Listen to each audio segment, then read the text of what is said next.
Bonjour à toutes et à tous et bienvenue dans cette émission. Je suis Estelle Pichon et aujourd'hui je vous parlerai des sitcoms.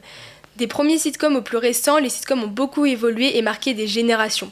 Pour accompagner dans cette émission, j'ai la chance d'être accompagnée de Zachary à la technique, de Ulysse Tual au stream, Mélinda Gauthier à la régie et enfin Romane Monboussin, ma co-animatrice. Bonjour Romane. Bonjour Estelle. Donc personnellement, je vous parlerai de l'histoire des sitcoms et bien sûr de Friends. Et vous avez prévu de nous parler de quelques sitcoms aussi ? Alors moi je vais vous parler d'une chronique type horoscope où je vais associer votre mois de naissance à un sitcom et je vais parler de Madame est servie, un sitcom des années 80. Et j'ai très hâte de découvrir tout ça. Sitcom, donc c'est un mot qu'on entend souvent mais dont on ne connaît pas toujours l'origine. Mais alors c'est quoi un sitcom ?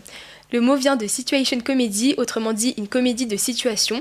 C'est une série courte, souvent autour de 20 à 25 minutes par épisode, avec des personnages récurrents, des décors fixes, comme un appartement ou un lieu de travail, et surtout des situations comiques liées à la vie quotidienne.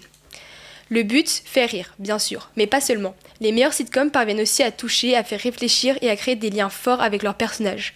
Le format est né à la radio dans les années 30 avant de passer à la télévision dans les années 50 et c'est là que tout a explosé, excusez-moi. On peut citer parmi les pionniers I Love Lucy dans les années 50 qui a inventé des codes encore utilisés aujourd'hui comme les rires enregistrés et le multicaméra. Dans les décennies suivantes, le sitcom devient un miroir de la société. Il suit les évolutions sociales, les modèles familiaux, les relations amoureuses. Dans les années 80 et 90, on assiste à l'âge d'or du genre avec des titres cultes comme The Cosby Show, Cheers, Friends ou Full House. Ces séries mêlent humour, émotion et messages de fond. Aujourd'hui, le format évolue encore. On garde l'esprit du sitcom mais avec des variations plus modernes comme l'absence de enregistré dans The Office ou Modern Family, avec un ton plus ironique et décalé. Mais quoi qu'il arrive, le sitcom reste le familier où l'on revient pour rire et se sentir bien. Radio Saint-Vincent. Radio Saint-Vincent. Purement breton. Et maintenant, on s'attaque à un monument du genre, un phénomène télévisuel qui, même après plus de 25 ans, continue de marquer des générations entières. Friends. Diffusé pour la première fois en 1994, Friends s'inscrit dans la pure tradition du sitcom américain. Des épisodes courts, des décors fixes, en l'occurrence un appartement new-yorkais et un café devenu mythique, et surtout une bande d'amis qu'on retrouve semaine après semaine comme si on retrouvait nous-mêmes nos amis. La série suit 6 jeunes adultes à New York liés par l'amitié, le hasard et beaucoup de café. Et comme tout bon sitcom, elle alterne entre rire franc et moments plus tendres. C'est cette capacité à mêler le quotidien, l'humour et l'émotion qui a fait le succès de Friends, une recette typique du genre. Mais ce qui distingue Friends, même parmi les autres sitcoms, c'est son universalité. Que vous la regardez dans les années 90 ou aujourd'hui, les situations restent familières. Les galères de boulot, les histoires d'amour compliquées, les doutes, les échecs et surtout l'importance d'avoir un groupe sur qui on peut compter. Et moi Estelle, je n'ai jamais vu la série. Quels personnages sont présentés dans cette série ? Eh bien Friends nous présente Rachel, Monica, Phoebe, Ross, Chandler et Joey, chacun avec sa personnalité distincte mais tous connectés par une amitié solide. Ce groupe d'amis devient bien plus qu'une simple bande, ils forment une famille là pour se soutenir dans les moments difficiles, pour partager les petites victoires et bien sûr pour rire ensemble. Leur dynamique crée une alchimie comique redoutablement efficace comme tout bon sitcom de rêve, excusez-moi. Les intrigues sont simples mais leur force réside dans le rythme, les dialogues et bien sûr dans l'évolution des personnages. Comme souvent dans les sitcoms, ce ne sont pas les situations qui comptent mais la manière dont les personnages y réagissent. Et ça, Friends le fait à la perfection. Et puis, il y a les rires enregistrés, marque de fabrique du sitcom classique qui souligne les mots comiques presque comme un rappel de ce qu'on regarde. C'est plus qu'une série, c'est un rendez-vous collectif. Et petit fun fact, les rires dans Friends sont des rires de vraies personnes qui avaient la chance de venir sur le tournage, car oui, Friends à son apogée, ça rassemblait plus de 25 millions de téléspectateurs chaque semaine. C'était un rituel, une réunion entre amis à la télévision. Aujourd'hui encore, grâce aux plateformes de streaming, la série continue de séduire de nouvelles générations. Les répliques sont devenues cultes, les scènes virales et les personnages presque réels pour ceux qui les ont suivis pendant 10 saisons. En conclusion, Friends c'est plus qu'un succès, c'est l'exemple parfait de ce que le sitcom peut produire de meilleur, de la légèreté, de l'émotion et surtout ce sentiment de familiarité, comme si nous aussi on avait notre place dans le canapé de Central Perk. Alors si vous n'avez jamais encore plongé dans cet univers comme Romane, où les amis qu'on choisit deviennent une famille, il n'est jamais trop tard parce qu'au fond, c'est aussi ça un bon sitcom, une série qui nous fait rire, mais qui sans qu'on s'en rende compte nous fait aussi un peu grandir. Radio SV. Sound and Vibe. Et oui, retour dans les années 80, cette époque où les épaulettes étaient larges, les génériques étaient chantés et les sitcoms au sommet de leurs arts. Parmi les séries familiales les plus marquantes de cette décennie, impossible de passer à côté de Madame est servie, diffusée de 1984 à 1992. L'histoire est basée sur Tony Micelli, un ancien joueur de baseball, veuf, quitte Brooklyn avec sa fille Samantha pour s'installer dans une banlieue chic du Connecticut. Il devient homme au foyer chez Angela Bauer, une brillante femme d'affaires divorcée, mère du jeune Jonathan. Un homme domestique chez une femme caractériste, à l'époque c'est presque révolutionnaire. Derrière le comique de situation et les dialogues savoureux, la série interroge subitement les rôles genrés dans la société. Tony est attentionneux, bricoleur, parfois gaffeur mais toujours tendre. Angela est indépendante, ambitieuse, parfois maladroite dans sa vie privée. L'inversion des stéréotypes traditionnels homme-femme devient le moteur d'un humour fin, souvent une avance sur son temps. Ce qui a aussi fait le succès de Madame est servie, c'est son casting attachant. Tony Danza dans son propre rôle à moitié autobiographique, Judith Light en femme moderne, la pétillante Alyssa Milano dans son premier grand rôle, sans oublier Mona, la mère d'Angela, croqueuse d'hommes et toujours pleine de répliques cinglantes. Avec ses rires enregistrés, ses bons sentiments et sa petite dose de romantisme sous-jacent entre les deux héros, la série incarne l'esprit même du sitcom des années 80. Chaleureux, rassurant et porteur de messages sociaux, mine de rien. Madame est servie, c'est ce petit moment sucré qu'on regarde encore aujourd'hui comme on ouvre une boîte de souvenirs, avec un sourire nostalgique et peut-être un vieux pull pastel sur le dos. Eh bien, merci beaucoup Romane, je ne connaissais pas du tout ce sitcom et vous m'avez donné envie d'aller le regarder. Un max de tubes pour un max d'ambiance sur RSV. Radio Saint-Vincent, au plus proche de toi. Et si les sitcoms des années 80-90 nous ont fait grandir avec Friends, Seinfeld ou Le Prince de Bel-Air, ceux des années 2010 ont pris le relais avec un mélange de nostalgie et de modernité. Prenez The Big Bang Theory, c'est l'un des derniers grands succès du format multicaméra avec rire en boîte, et pourtant il a réussi à imposer un tout nouveau, plus geek, plus référencé, plus rythmé. On rit, oui, mais on s'attache surtout à des personnages marginaux devenus mainstream. Dans le même esprit, The Middle a raconté la vie d'une famille ordinaire du Midwest avec un réalisme doux, amer, pas de glamour, pas de punchline toutes les 10 secondes, juste une chronique du quotidien, drôle parce qu'honnête. Et puis il y a eu Modern Family. Faux documentaire, narration éclatée, diversité des personnages, cette série a clairement redéfini le genre, elle a montré qu'on pouvait être drôle et moderne sans sacrifier l'émotion. Même les remakes ou suites comme Fuller House ont retrouvé leur public, certes elles n'inventent rien, mais elles jouent sur la nostalgie avec une sincérité qui fonctionne, on revient pour l'ambiance, les personnages familiers, ce petit confort qu'on associe au sitcom. Aujourd'hui on ne parle plus de sitcom en studio avec rire préenregistré comme d'une norme, le format a explosé, on a des séries hybrides comme Brooklyn Nine-Nine ou Superstore qui mélangent comédie, commentaire social et rythme soutenu. Alors oui, les sitcoms ont changé, ils ne sont plus au centre de la culture pop comme avant, mais ils sont toujours là en train de s'adapter, de muter et parfois de surprendre. SV Radio. Et ta journée déborde d'ambiance.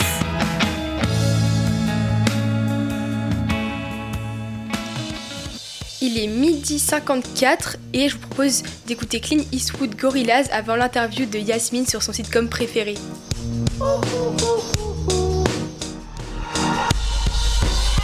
Bienvenue à Rennes. Pourquoi Rennes? Le beurre, la galette, le beurre, la galette. Je venais à Rennes, donc je voyais ce bâtiment là. Radio Saint-Vincent, au cœur de Rennes Métropole. Et donc Yasmine nous a rejoint sur le plateau pour nous parler de son sitcom préféré. Bonjour Yasmine. Bonjour Estelle. Donc est-ce que vous pouvez me dire c'est quoi votre sitcom préféré? J'en ai plusieurs, mais particulièrement Full House, aussi en français La Fête à la Maison. Et c'est de ça qu'on va parler aujourd'hui. Bah oui c'est ça, parce que moi j'ai jamais regardé Full House, donc est-ce que vous pouvez déjà un peu m'expliquer ça parle de quoi? Ouais bien sûr, Full House en fait c'est l'histoire de 3 petites filles, Deji, Stéphanie et Michelle, qui malheureusement ont perdu leur mère à un jeune âge. Donc Deji elle avait environ 9 ans, Stéphanie 5 et Michelle c'était encore un bébé. Et du coup leur père prend le relais avec le frère de leur mère et le meilleur ami de leur père. Et en fait tous les 6 forment une équipe très émouvante. Est-ce que c'est ça qui vous plaît dans Full House par rapport aux autres sitcoms ou est-ce qu'il y a d'autres choses qui vous plaisent dans ces sitcoms? Oui, c'est ça. En fait, on voit beaucoup la solidarité dans cette sitcom. L'humour, bien sûr, parce que c'est vraiment propre aux sitcoms, mais la solidarité, c'est très important dedans et ça rajoute vraiment un charme à cette série. Et donc, dans cette famille, ils deviennent tous une famille, est-ce qu'il y a un personnage qui vous touche plus par rapport aux autres? Moi, c'est Stéphanie, c'est la sœur du milieu, parce qu'elle est toujours mise à l'écart et pourtant on la voit, elle a autant de problèmes que les autres et elle me touche beaucoup. Est-ce que c'est quelque chose que vous voyez même chez vous Non, non pas du tout. C'est juste elle vous fait... Ouais. Et est-ce que tu préfères l'humour ou les moments familiers plus émouvants dans le sitcom? L'humour quand même, c'est très intéressant puisque Les punchlines dans Full House elles sont excellentes. Comme dans beaucoup d'autres sitcoms, vraiment dans Full House, elles sont exceptionnelles. Je vous invite à regarder. C'est vraiment super drôle. Et donc, selon vous, est-ce que Full House, c'est avant tout une comédie, une leçon de vie ou un mélange des deux ? C'est un mélange des deux et c'est vraiment propre au sitcom. On arrive à bien mélanger les deux, de manière à ce que ce soit intéressant et qu'on ne soit pas trop focus soit sur la comédie ou sur les moments familiaux. Est-ce que vous pouvez me donner des exemples parce que, genre, de ces moments qui mélangent un peu les deux ? Ces moments qui mélangent un peu les deux, on sait très bien que les 3 filles, elles ont perdu leur mère et du coup leur père, même leur famille, leurs 2 oncles, du coup, ils sont toujours là pour elles, ils sont toujours présents à leur écoute, tout en ayant des punchlines entre eux et c'est vraiment super. Et j'en ai parlé un peu avant de Fuller House, donc c'est le reboot. Est-ce que pour vous, vous le trouvez à la hauteur de est-ce que vous l'avez vu ? Est-ce que vous le trouvez à la hauteur de l'original ? Oui, je l'ai vu. Alors pour un reboot, je trouve qu'il est très bien, mais je le mettrai pas à la hauteur de l'original parce que déjà il manque le personnage de Michel. Et ils ont rajouté des personnages qui, à mon avis, n'étaient pas très nécessaires à la série. Comme qui ? Est-ce qu'il y a d'autres personnages ? Est-ce que c'est une autre histoire ou... En fait, c'est pareil, sauf que les genres sont inversés, c'est-à-dire que DJ, donc la grande sœur à la base, elle a eu 3 fils, et ces 3 fils-là, au final, ils vont être élevés par sa sœur, donc Stéphanie, et sa meilleure amie, Kimi, et ils auront aussi perdu leur père. En fait, c'est un peu une copie de l'original, sans vraiment rajouter beaucoup de punchlines. Donc vous avez quand même aimé avoir un reboot. Après, oui, c'était quand même bien. Et est-ce qu'il y a un autre sitcom qui vous a donné une sensation similaire à celle que vous avez ressentie devant Full House ? Oui, une que vous avez mentionnée déjà, Le Prince de Bel-Air. On a les moments familiaux comme on a l'humour. L'humour qui est un peu différent, mais les moments familiaux sont toujours là. Et Full House, justement, m'a fait découvrir cette sitcom. Et Le Prince de Bel-Air, c'est avec Will Smith, c'est ça ? Ouais, Will Smith. Est-ce que vous pouvez parler un peu pareil, ça parle de quoi ? Bien sûr. Alors, Le Prince de Bel-Air, ça parle du personnage... en fait, l'acteur Will Smith dans la série s'appelle aussi Will Smith. Il arrive dans sa famille, donc c'est-à-dire la famille de son oncle, avec ses 3 cousins, Carlton, Ashley et Hilary. Et c'est des gens assez riches, alors que lui vient d'un milieu assez... quand même, je dirais pas ghetto, mais presque. Et du coup, il s'habitue à cette vie-là. Il vit avec ses cousins qui sont quand même très différents, mais il arrive à s'habituer et à créer des liens avec eux.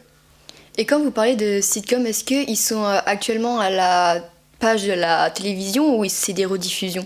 C'est des rediffusions. Ok. Vous les regardez sur des sites de streaming, vous avez les DVD Alors à la base, Full House et Le Prince de Bel-Air, c'est sur Netflix il y a quelques années, mais ils ont enlevé. Sinon, des fois, si vous avez la chaîne MTV, sur le programme de votre télé, c'est diffusé des fois. Et d'ailleurs, comment vous avez découvert les sitcoms ? Puisque c'est vrai que maintenant ils passent plus à la télé. Qu'est-ce que vous avez fait aller vers les sitcoms ? En fait, à la base, justement, j'avais vu le reboot de Full House, donc Fuller House, avant d'avoir vu l'original, parce que mes parents voulaient le regarder comme ils avaient vu la série quand ils étaient jeunes. Et de là, j'ai découvert toutes les sitcoms. Et que pensez-vous du format donc sitcom avec les rires enregistrés ? Est-ce que ça vous manque ou est-ce que vous préférez les formats plus récents comme Modern Family sans les rires ? Non, je préfère les formats avec les rires parce que ça rajoute vraiment à la blague et c'est toujours plus amusant avec les rires. Je suis bien d'accord avec vous. Moi, je sais que c'est Romane, elle aime pas du tout les rires et c'est pour ça qu'elle regarde pas. Est-ce que d'ailleurs vous avez un sitcom à lui proposer ? Friends, un classique. Après, il y a les rires enregistrés. Mais... En fait, j'ai déjà commencé du coup à regarder Friends parce que Estelle, une grande fan de Friends. Je sais pas combien de fois elle s'est refait la série, mais franchement, tout le temps, les rires, ça m'arrête tout le temps dans la série. Je sais pas, j'arrive pas. Après, je peux comprendre, mais ça vaut vraiment le coup comme série. Oui, mais je vous ai entendu parler du coup des séries sans rire. J'essayerai de m'y mettre en vrai pour voir ce que ça donne. Et peut-être qu'après, plus tard, vous allez regarder Friends grâce à ça. Peut-être. Et une dernière question pour ma part, pour Yasmine. Pour vous, qu'est-ce qui fait un bon sitcom ? Qu'est-ce qu'un sitcom doit avoir absolument ? Sitcom, absolument. Déjà des personnages qui marchent bien ensemble, c'est-à-dire des personnages différents. Parce que si les personnages sont toujours les mêmes, après l'histoire elle est plate, il n'y a pas de punchline, il n'y a pas de clash. Alors que si les personnages sont différents mais qui marchent bien ensemble, qui fonctionnent bien, là il y a vraiment de l'humour et des moments émouvants qui sont propres au sitcom. C'est ça. Super intéressant, franchement. Vous entendre parler, c'est impressionnant. Moi, j'ai jamais entendu parler déjà des sitcoms. Je savais même pas que ça s'appelait comme ça. Avec Estelle, quand on a parlé, j'étais en mode qu'est-ce que c'est ? Et voilà, mais franchement, c'est super intéressant. J'essaierai de m'y mettre.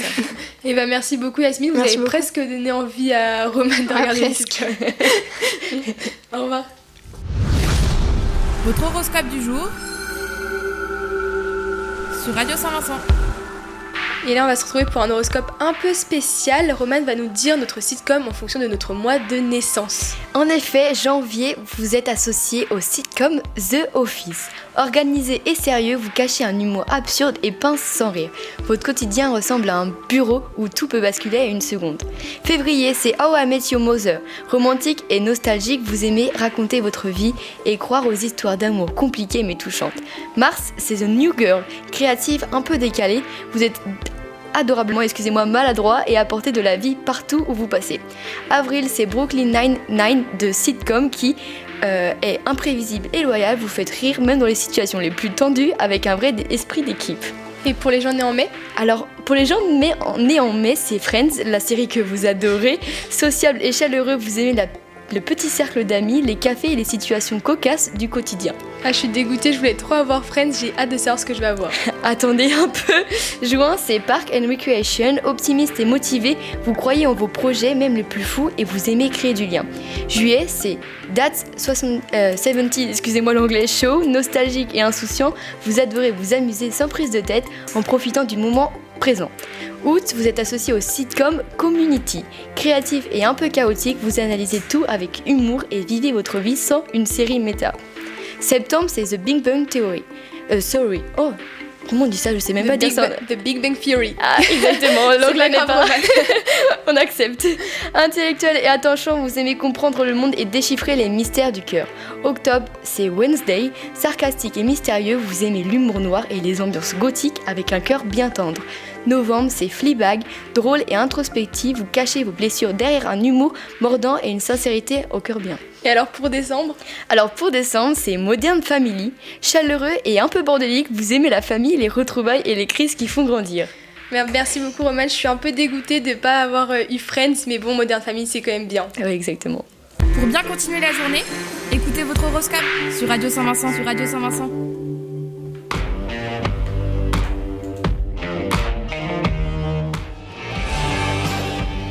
C'était Do I Wanna Know de Arctic Monkeys, et avant de nous retrouver moi et Romane pour des petits fun facts sur les sitcoms, je vous propose une courte pause avec nos partenaires. Bienvenue à Rennes. Pourquoi Rennes? Le beurre, la galette, le beurre, la galette. Je venais à Rennes, donc je voyais ce bâtiment là. Radio Saint-Vincent, au cœur de Rennes Métropole. Eh oh! Oh eh! Y'a quelqu'un? Eh c'est pas cool, je vais bientôt passer mon bac mais je ne trouve aucune école qui m'intéresse. Je voudrais juste une alternance.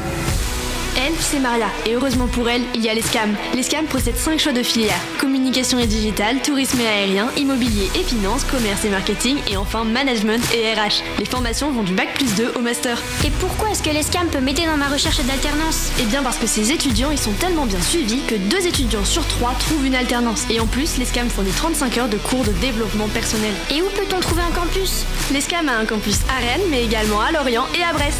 Toutes leurs informations sur escam.bzh et sur leur Instagram. Super!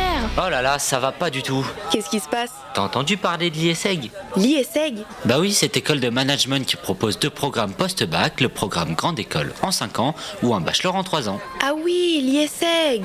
Elle est même présente sur Paris et Lille. Bah qu'est-ce qui va pas? C'est tout ce que tu cherchais. C'est une super chance pour toi. Oui, je sais, mais c'est ça le problème. C'est génial. Mais maintenant qu'on le dit, tout le monde va vouloir y aller. Ah ça, t'as peut-être raison. Mais pourquoi tu vas pas voir sur iesec.fr? T'as toutes les infos là-bas. Mais dépêche-toi. Ouais, c'est vrai, je vais faire ça. Bah je me dépêche, j'y vais tout de suite alors.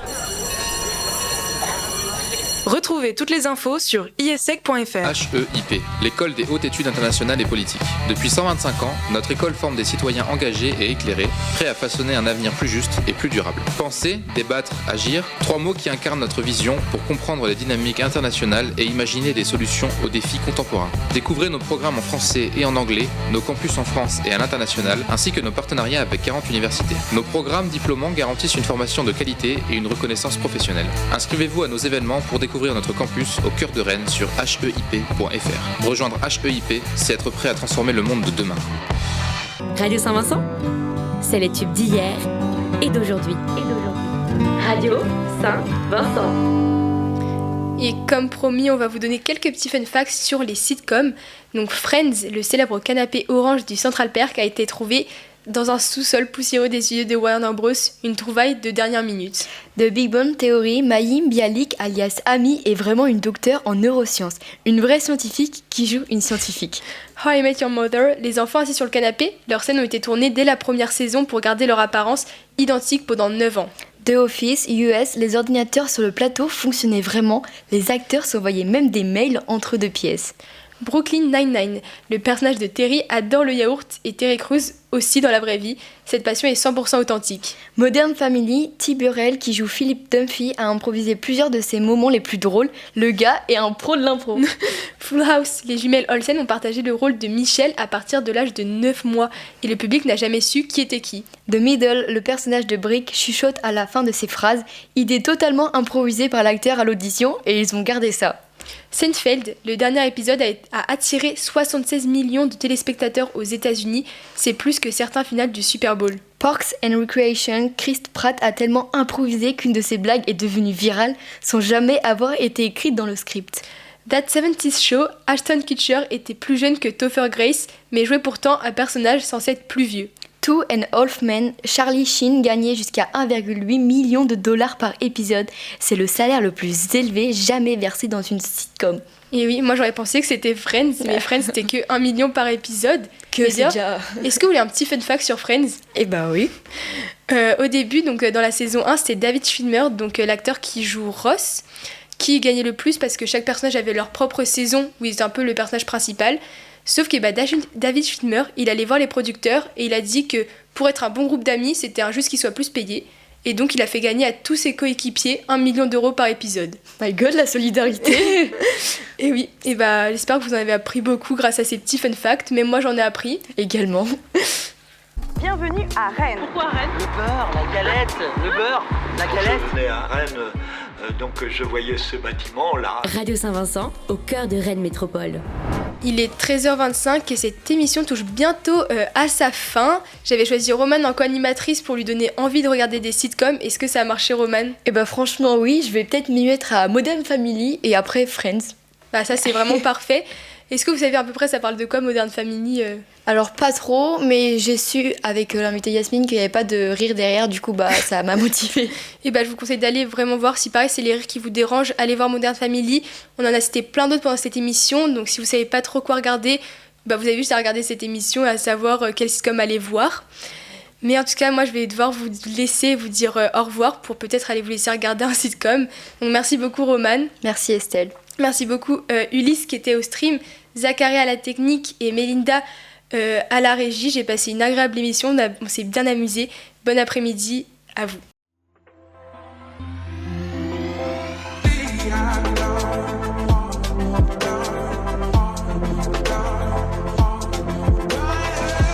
I know.